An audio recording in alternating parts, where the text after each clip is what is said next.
What a win by the Dallas Cowboys on Sunday. They are back on the winning path. And tonight, we'll break down some of the biggest takeaways from the Week 4 win over the New England Patriots. Here we go.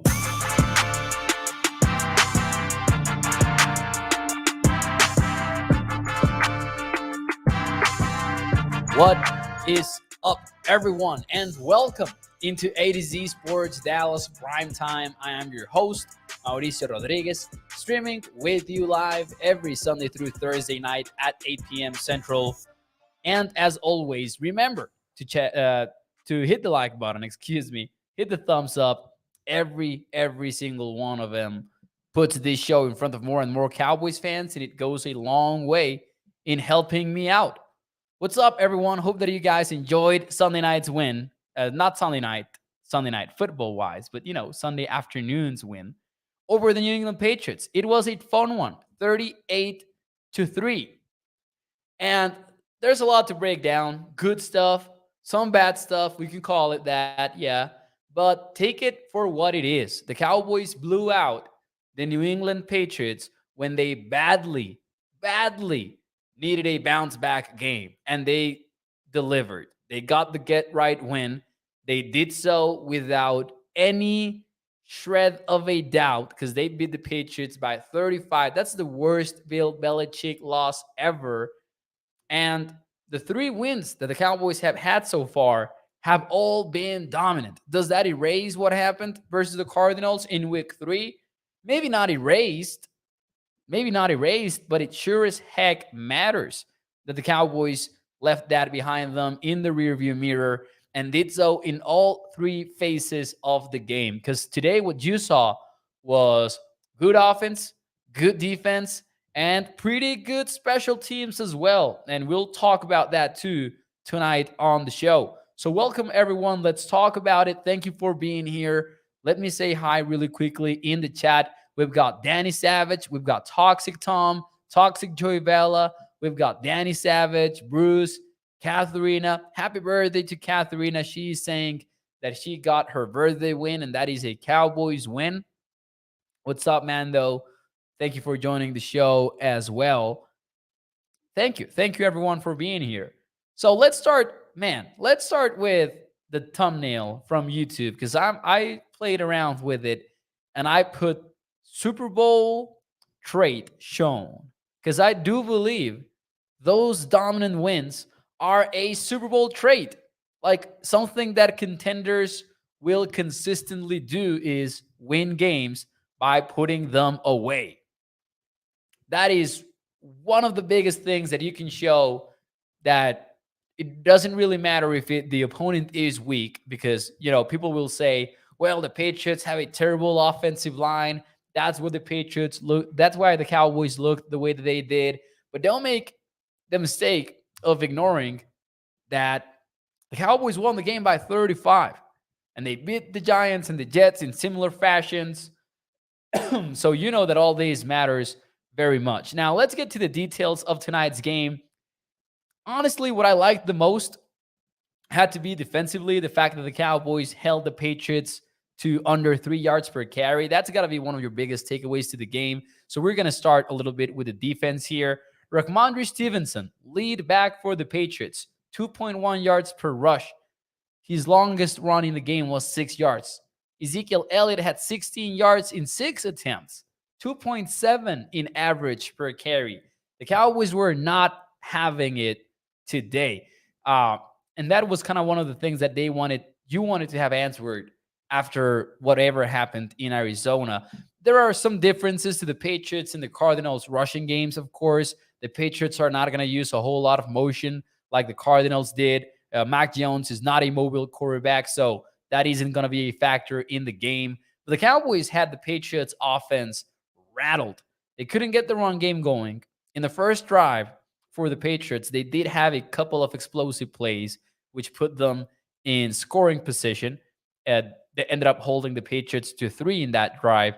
And then the Patriots didn't get much farther than that any other time at all. Because if you look at the Patriots possession list here, man, A lot of times they didn't even get into the Cowboys territory. A lot of the times. So you got to give it to the defense. It's not only the fact that they eliminated the Patriots rushing attack, but in coverage, man, oh man, at one point in the game, heck, not only at one point in the game, listen to this. Listen to this, because this is actually how the game ended up. There was only one guy on the Patriots roster. There was only one guy with more catches than Daron Bland. Hunter Henry had 4 catches for New England. The rest of the other guys did not exceed 3 catches in the game. Now, Mac Jones did spread the football around. Demario Douglas got 2 catches. Kendrick Bourne did as well. Devontae Parker did as well. Stevenson and Elliott both each got 2. Both in each got 2. So they did spread the football around, but there wasn't a single weapon on the Patriots offense that stood up versus this Cowboys defense. Hunter Henry had his moments. Let's give it to him. But Daron Bland, 2 interceptions, leading the Cowboys defensive effort. Amazing game from him, playing on the outside. And Mac Jones did make like the wrong decisions in those plays, but I also think Daron Bland delivered on the expectations by breaking into those throws that were both outside throws. One was like a flat, the other one was like an out breaking route too. And Daron Bland was right on them. Those 2 interceptions, one went for a pick 6, are going to be talked about a whole lot. But really, throughout the entire game, he didn't allow anything to happen. And it goes for the entire Cowboys secondary, honestly. There were some big plays here and there. Jaron Kears gave up a play with Hunter Henry over the middle of the field. He was even called for a flag, and yet it didn't matter. But for the most part, man, the Cowboys absolutely eliminated the Patriots offense from today, and you gotta respect that a whole lot, because even if it's a boring offense like Toxic Tom says here in the chat, which I agree with, they don't do a whole lot of stuff. This was still a very dominant game. 4.6 yards per play, I don't think tells the whole story. Danny Savage says, was it me or did it seem like a long game? If it did, I believe it's because we went through a second half in which not a whole lot happened, right? The game was 28-3 by halftime, and then it ended up being 38-3 by the end of the game. So maybe that's why, I would assume. And there wasn't really a lot of situations where the Patriots were threatening the Cowboys, if that makes sense too. So maybe that was the reason why. I did feel by the end of the 4th quarter, I was like, man, not a whole lot. There's not a whole lot to add to my article. There's not a whole lot to add to my post-game show that I do in Spanish. So I do share that sentiment a little bit there. Now, defensively speaking, I really don't think there's a single thing that you can hold against the Cowboys. The Dante Fowler Jr. play where he is rushing the right tackle. And we knew coming into the game that the Patriots had a very weak spot at right tackle with Vidarian Lowe. Some Patriots fans still argue about why the right guard was made a right guard in the first place, because he was supposed to be the right tackle at the beginning. So they've had a disaster going on in that particular aspect of the offensive line. But Dante Fowler destroys the guy and ends up getting the strip sack on Mac Jones. Leighton Van Der Esch right there to return it for a touchdown. But Mac Jones was really pressured throughout the entire game. Mac Jones was sacked one time. I'm surprised by how little times he was sacked, but he was hit consistently, wasn't he? He wasn't even hit that much now that you look at the numbers, but he was under consistent pressure, though. Getting rid of the football quickly might have avoided the QB hits, but he was out there getting rid of the football under pressure and not very efficiently, completing only 12 attempts in the entire game. The Cowboys dominated that game from start to finish, and it happened at several portions of the offensive line. Jim Newton says the amount of pressures we had actually made it seem like we had more sacks. I'm absolutely stunned by looking at the stat sheet right now and seeing one sack pop up for Mac Jones. There was another one on Bailey Zappi late in the game, but still, I agree with Jim. Like the fact that he was under consistent pressure would have led me to believe that there was more than one sack. I'm impressed by the fact that it was just two, excuse me. Then you got the special teams effort going on, like Joey Vela says here in the chat. And this is not defensively, of course, but it is worth mentioning it. That play with Brian Anger faking the field goal, tossing the football to Chauncey Golston wide open for the touchdown. That kind of stuff, you love to see it, but I absolutely enjoy that it happened versus none other than Bill Belichick. Like, if you are out coaching Bill Belichick on special teams, you're doing something right. And the Cowboys did just that today by catching them off guard. And it's just a 2-point conversion play, but still, I think it's kind of like something that really gets the team going after such a disastrous loss in week 3. So that was awesome. Awesome to see. Now, going back to the defense, though, I think that Damon Clark, Leighton Van Der Esch had some good moments as well after a very long game last week. Van Der Esch had 7 combined tackles. 4 of them were solo tackles. And then Clark had 6 combined tackles as well. But there was even one play where Clark is shooting through the gap through the backside of the play and just getting the tackle for loss. And they just seemed much more comfortable versus these Patriots running game that they did last week, excuse me. So big W's overall for the entire defense. Now, do you guys have a complaint about whatever happened today? Because I think that when we get to the offense, things might get a little bit more controversial in the chat. Let me know in the chat if there is anything at all that you didn't like from the Cowboys' blowout loss. Because, man, they sure started on the right foot. The Cowboys did. And I believe some people are going to overthink this whole thing throughout the rest of the week. But I still like what we saw from the Cowboys offense overall. Dak Prescott completing over 80% of his attempts, 261 yards, 1 touchdown. We saw Jake Ferguson break out today. And we want consistency with Ferguson. It's never been about, can he have a day like this? We've seen it before. I think it's more about, can he do it consistently? Still, 6 catches in the first half for 66 yards was pretty amazing. No drops.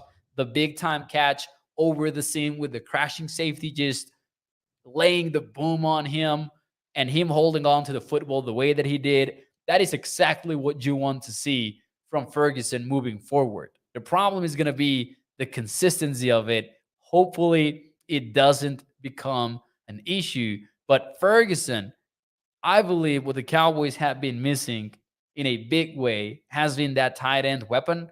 And as I said, it's more about consistency because we know that Ferguson can make these catches. We know that he can gain yards after the catch. But damn, the consistency has been the issue throughout the season. Ferguson was perfect, though, on Sunday. He really was. 7 for 7, 77 yards. Again, 66 of those came in the first half alone. He didn't even have to play that much in the third and fourth quarter. So good stuff there for the Cowboys. Quiet day for CD Lamb other than the 20-yard touchdown at the beginning of the game. And by the way, for some odd reason, the NFL is not counting that as a red zone touchdown. How crazy is it? Like, on their official game book, they have the play starting at the 20-yard line. They have Dak Prescott's throw to CD Lamb as a 20-yard touchdown, yet it was not counted as a red zone trip. Maybe they are thinking that it was more in the 21-yard line than the 20, and maybe that's what's going on there. But still, the official book says the Cowboys went 1 for 4 in the red zone. I would say they went 2 for 5, but that's just me. I thought that was an odd thing, but the red zone was an issue again. Let's just say it, and let's get into your comments here about do you or do you not have a complaint about the offense? And Toxic Tom does. He says the offensive line play, Mr. 2306 says Leighton Van Der Esch is not good. And we can have that a conversation. We can save that for another time. Kenneth says, I am already thinking about the 49ers. And I don't blame you, Kenneth. I have some thoughts at the end of this show about that game. Danny says, yeah, why Micah was playing 38-3 when he was hurt. I was so pissed at that. I was so pissed at seeing Micah Parsons out there on defense late in the game because, man, think about the timing of it. Bailey Zappi was already playing quarterback for the Patriots. And then when that defensive drive ended, Cooper Rush took the fuck to the freaking field. Excuse me. Man, sorry about that. That's gonna be blooped. Took the freaking field. And that's how pissed I was when watching the show, when watching the game. So why was Micah out there? It didn't make any sort of sense. So I agree with Danny Savage. I was very pissed at that. Like, people that I was watching the game with can testify to this. I was watching with my brother, who's a diehard Patriots fan, and I was like losing it, man. I was like losing it. Like, why the heck is Micah in there, right?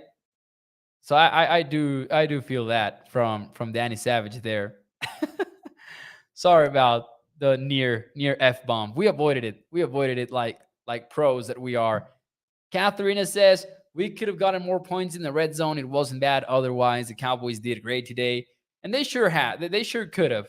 And I'm looking forward to diving into the all 22 when it comes out. But it was weird. It definitely was another underwhelming performance in the red zone because the opportunities came, right? There was the one where the Cowboys were sacked on 4th and 3. That drive was also a little bit frustrating. I think we need to have a conversation about Deuce Vaughn a little bit, maybe, because Vaughn struggled in the pass pro area of things and he didn't really make any plays. So I wonder if we need to see a little bit more of Hunter Lipke right now than we need to see of Deuce Vaughn.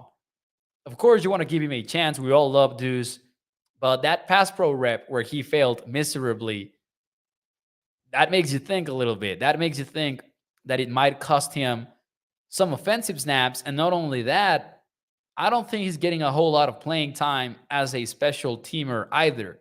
So I wonder if Vaughn's snap count and maybe even like inactive games maybe could become a thing if there is no contribution from him on offense or on special teams. Again, wanna cut him some slack, wanna give him some time, but today's rep in pass pro was not what you wanted to see from him at all. And you can go we knew all along, but we had some questions. We didn't know if Deuce Vaughn was going to struggle in pass pro or not. We thought he might because of the size and everything, but you got to see it. And then in his college football tape, there was not a whole lot to go off from because he didn't get a lot of pass pro reps in the first place. So we'll see. We'll see how the Cowboys play that whole thing. Rico Dowdle was injured today, suffered a hip injury, was ruled out for the game.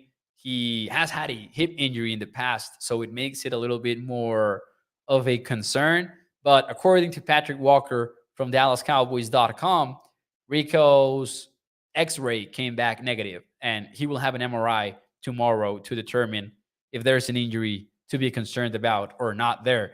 Now, that's all on offense. Let's stick with the offense here for a little bit because I liked Jalen Tolbert's catch. It was only 4 catches for him, 53 receiving yards. But in the first half, he had like an 18-yard grab where he gained yards after the catch. Wasn't an easy play by all means. And he was showing up. So you wanted to see a little bit more of Jalen Tolbert, and I believe that we got it. He even had more receiving yards than CeeDee Lamb did today. About that CeeDee Lamb touchdown, by the way, I think that the Cowboys were very timely with that shot to the end zone. Christian Gonzalez goes down from the Patriots, and Gonzalez is the top guy in New England, even if he's a rookie. At that point, the Patriots were down their 3 starting cornerbacks. And what do you see the next play? And of course, it's unfortunate. I hate that Christian Gonzalez was injured. I talked about that matchup so much here on the show. I was really excited to see a little bit more of it. But Goes down. Next play, the Cowboys line up CeeDee Lamb out wide, and he spends most of the time in the slot. So I think that was definitely by design. CD takes the wide position, and there you go. 20-yard fade from Dak Prescott. Hit him in stride, dime of a throw, touchdown. Again, in the books, that will not go down as a red zone touchdown unless they make a correction after the game. I don't get why it's not showing up as a red zone touchdown, but maybe it's also because of the drive or something, because he was 2nd and 5 or something like that, I guess. But that was a red zone touchdown for Dallas, essentially. So that counts. And then we saw a very, very precise Dak Prescott, guys. There was this stat from Next Gen Stats that showed that Dak Prescott had a completion percentage over expected of over 10%. That is his 7th game with that mark over the last 2 seasons. And let me put this in perspective real quick. No other quarterback has more than 5 games with a completion percentage over 10%. No other QB has more than 5, and Dak Prescott has 7 now. Only 2 guys have more than 3. So if you're out there banging the table, complaining about Dak Prescott's games, and complaining about his quarterback play, that might be a you problem, guys. That might be a you problem. The Cowboys have a quarterback, and he happens to be very good at what he does. That is a strength of the team, not a weakness. And today was another reminder of it. And if the reasoning for some reason is that the Cowboys are not getting the football into the end zone for touchdowns when they are on the red zone, when they are in the red zone, answer me this. Does it mean that Dak was the MVP last year when they had the number 1 red zone offense in the league, or is that not what matters when then that's the conversation?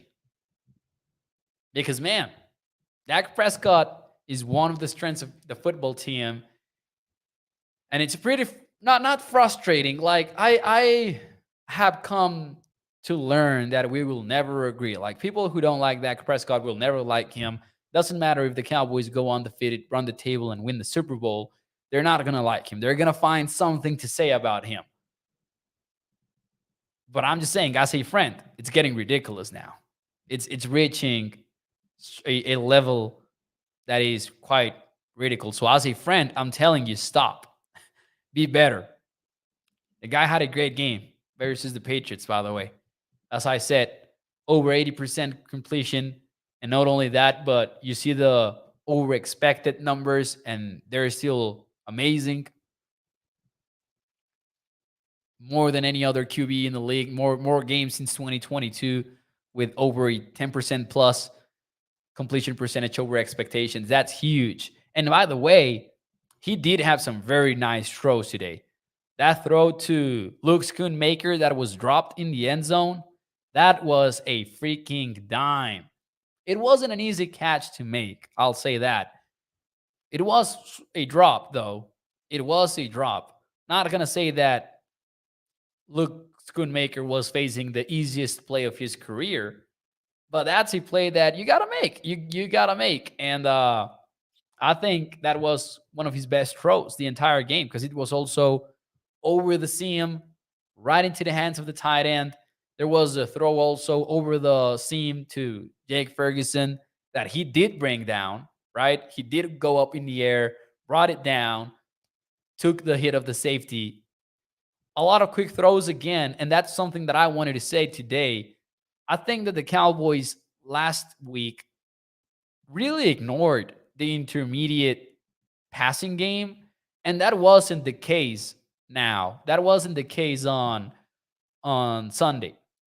There were a lot of catches between 10 and 15 yards. There were about what? 1, 2, 3, 4, 5, I'm saying. 5 completions between 10 and 15 yards. So that area was a little bit ignored, in my opinion, versus the Cardinals. It was either the super short, quick throw, quick game concept, or it was the max protect, dropping back and throwing a bomb And now we saw a lot more versatility. Mike McCarthy said that he had exaggerated because of the backup offensive lineman and he had taken away the verticality of the Cowboys offense. It felt back on Sunday while also giving Dak Prescott the easy answers in the quick game as well. Gotta love it. Great game from Dak Prescott. Great game from the Cowboys offense. And that's really what you want moving forward into the 49ers game. Now, there is one bet that the Cowboys made before the game even began that it's set up to pay off for them. It's set up to pay off for them. And I'm not sure that I agreed with the bet that they made before we saw the results.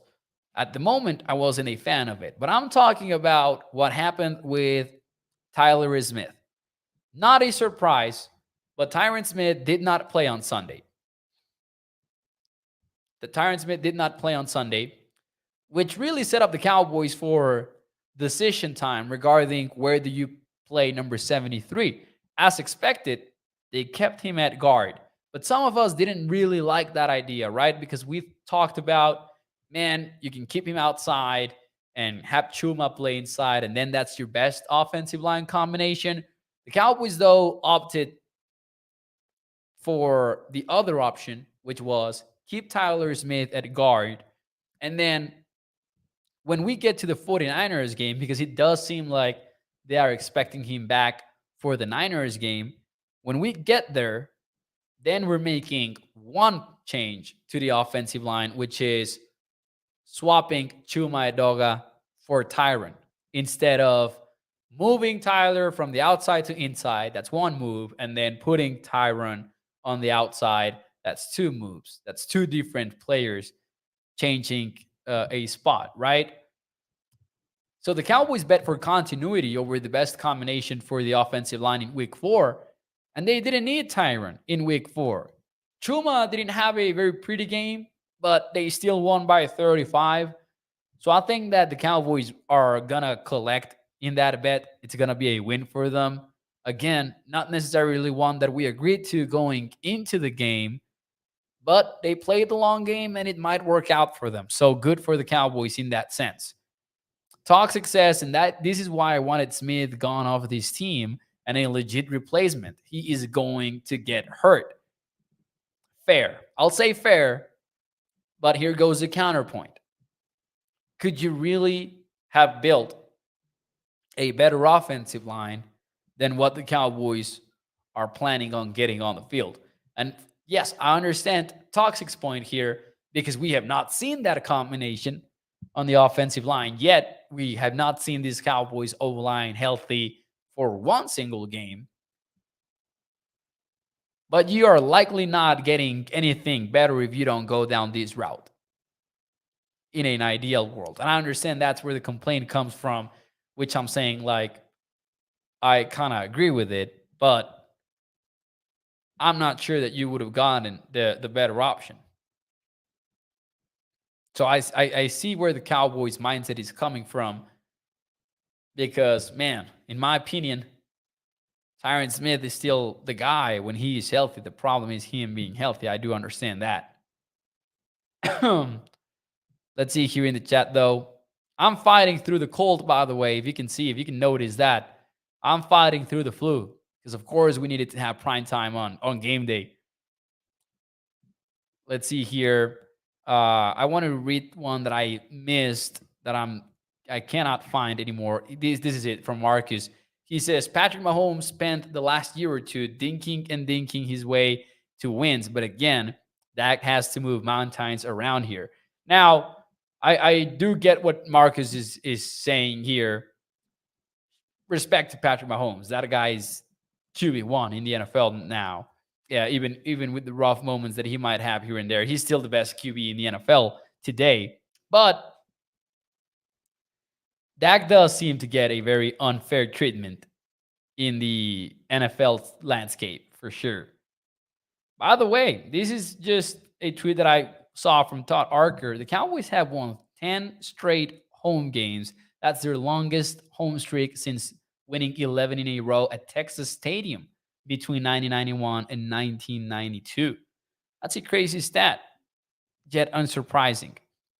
Injuries wise, though, Micah Parsons seems to be okay. He even re entered the game, played more than maybe he had to, as we argued about earlier today. Zach Martin also seems to be okay, seems to have avoided any serious injury. That's at least according to Jerry Jones's comments. And Rico Dowdle, as I said, MRI coming through on Monday, but the X-rays were negative, so maybe that's a good sign for Rico. That's the only three injuries that the Cowboys had to fight through today, and I mean fight through half-heartedly because Zach exited the game late in the second half. Same for Micah, re-entered the game, so you know that he was fine right away. I really didn't even notice the Rico Dowdle injury. Like I was caught off guard by that when the updates came through. Again, two interceptions from Dayron Bland. Good stuff from him. Want to go back and watch the old 22 to see how Jordan Lewis performed as well, because I didn't really felt like his name was called a whole lot. So maybe that's a good sign for Jordan Lewis. Seemed like maybe he had a good game, but we'll see what the old 22 says when we check it out tomorrow. For now, though, quick takeaways, though, quick recap slash new takeaways that maybe were left hanging. Dak Prescott had a very good game despite red zone struggles for the offense. Jake Ferguson, amazing stuff from him on offense. That's what you want to see. 7 for 7 in terms of targets and catches. That's what you want. I think that the whole secondary played good. Danny's mentioning Gilmore in the chat. I agree with Danny. The whole secondary played a good game. As we said, Dayron Bland was the only guy with more catches. Hunter Henry was the only guy with more catches than Dayron Bland. So big game for the Cowboys secondary. I think that the linebackers had their moments, which is what you wanted to see after a very slow game in Arizona. Defensive line, of course, did its thing. They're back.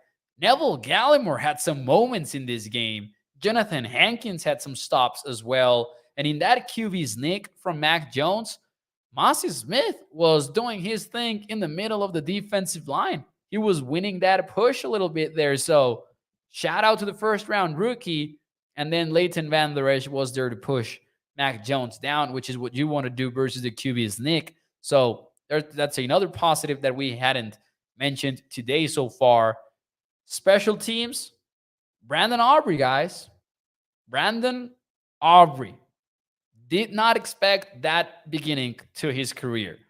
Another perfect day. And man, we missed the opportunity to see him go for 66 yards because of the false start. That was one of the few moments that really frustrated me because it was like, are you kidding me? I wanted to see that from Brandon Aubrey. We didn't get to. That's life in the NFL. But we would have gotten an answer there a little bit about his range. And of course, maybe we wouldn't have expected him to make it, but would it be close? Would it not be close?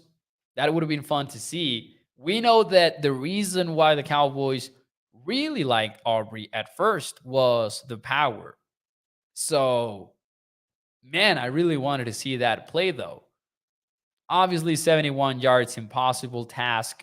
Better off not running it, in my opinion, because then you set yourself up for a potential return, Auburn, Alabama style, kick six style. So that was one of the things on special teams. The trick field goal was amazing too. Well executed, well designed. The Patriots were clearly not expecting anything of the sort. And how about Jalen Tolbert making the tackle as the gunner on the play? That was also a very cool moment, really leaving the Patriots in an awkward spot there on special teams after the punt. But Jalen Tolbert was fast in that play and showing how physical he can be. Big game for Jalen Tolbert, in my opinion. Maybe bigger than it seemed just based on the stats, but still 4 for 4, 53 yards plus that big time play on special teams. Happy for Jalen, man. Really happy for him. I had to enjoy that for sure. And other than that, I want to see more from Hunter Lipke. I think he's a guy that he can win with in short yardage situations. So good stuff overall from the Cowboys, in my opinion, today. Enjoy this for what it is. It's a blowout win, big game coming up. Two things can be true. Two things can be true. One, this was a very cool blowout win that the Cowboys really showed off in offense, defense, on special teams. Even if there's details like the red zone struggles to really decipher yet. And number two, this maybe does not mean a whole lot going into the 49ers game. You still need to see it against the Niners.